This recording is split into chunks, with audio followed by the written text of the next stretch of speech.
Salut, c'est Rebecca. Aujourd'hui, j'aimerais répondre à une question de Ryan sur les descriptions. Avant de commencer, je vous rappelle que vous pouvez télécharger gratuitement ma formation sur les scènes en cliquant sur le lien qui s'affiche dans la description de cette vidéo.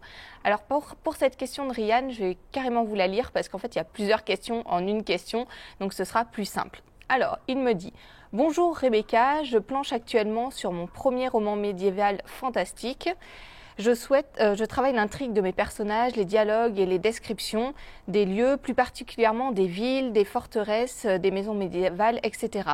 Je souhaite, à travers ces descriptions de lieux, faire quelques clins d'œil discrets à l'histoire de France, notamment jouer sur l'étymologie des mots, l'architecture des forteresses, etc. Or, je sais que cela exige énormément de recherche et j'ai l'impression que ce travail de description en profondeur me sera interminable. Il pourrait durer des mois, voire des années. Je suis perfectionniste.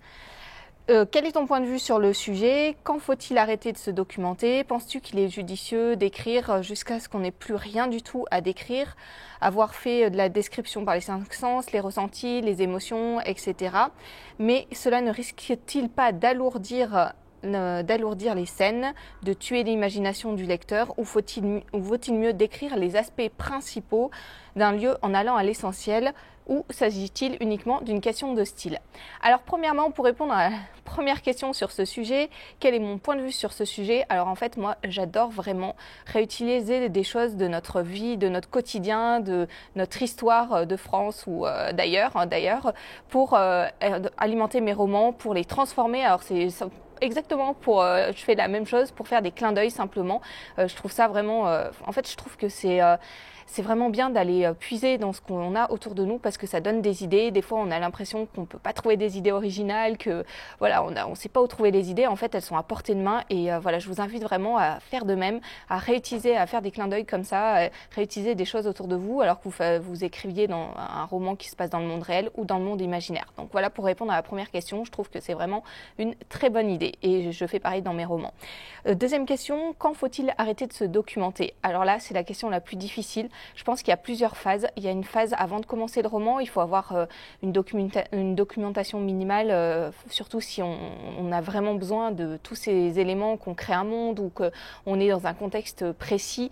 Il faut qu'on ait assez d'éléments pour connaître son sujet, pour pouvoir en donner au lecteur. Après, il faut vraiment se limiter dans le temps, il faut se limiter dans ses objectifs, dans les objectifs qu'on se donne. Alors c'est très difficile de dire faut-il y passer 2 mois ou 3 ou 6, ça dépend aussi du roman que vous écrivez, du sujet que vous abordez. Mais voilà, mon conseil c'est donnez-vous des objectifs précis avant de commencer à vous documenter.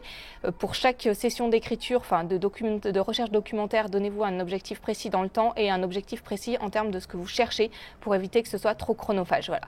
Après, il y a une phase de rédaction. Pendant la phase de rédaction, je vous déconseille fortement de faire des recherches documentaires en même temps parce que sinon vous allez tout simplement passer beaucoup plus de temps en recherche documentaire plutôt qu'à écrire votre roman. Par contre, au moment de la correction, vous pouvez revenir sur ces recherches documentaires, approfondir certains points. D'ailleurs, vous aurez une vision un peu plus globale parce que vous saurez exactement ce qu'il vous faut ou ce que vous avez besoin, ce que vous pouvez laisser de côté. Donc, au moment de la correction, revenez un petit peu sur cette phase de recherche documentaire. Dernière partie de la question, penses-tu qu'il est plus judicieux d'écrire jusqu'à ce qu'on n'ait plus rien à dire?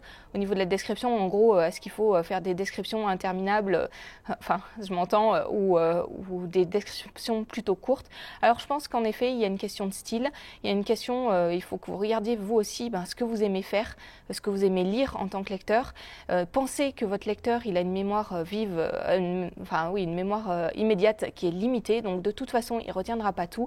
Faire des longues descriptions, avec les lecteurs d'aujourd'hui, je pense que c'est un petit peu risqué quand même parce que on a tendance, enfin en tout cas moi, la première quand je lis, j'ai tendance à sauter quand il y a des descriptions trop longues. De toute façon, je retiens pas tout ce que, voilà, comme je vous ai dit, je retiens pas tout ce que je lis.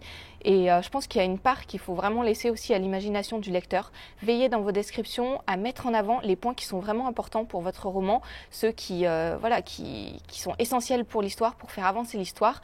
Après, ça vous empêche pas de décrire un petit peu plus en profondeur, mais ne tombez pas non plus dans simplement d'écrire parce que ça vous éclate de vous promener dans votre monde et puis vous allez perdre votre lecteur à le faire. Donc là aussi, c'est difficile de donner vraiment une réponse précise à cette question. Regardez par rapport à ce que vous aimez faire, regardez par rapport à ce que vous aimez lire et puis gardez toujours à l'esprit ce qui est essentiel, ce qui est utile pour votre intrigue et ça vous aidera aussi à faire des choix pour ces descriptions-là.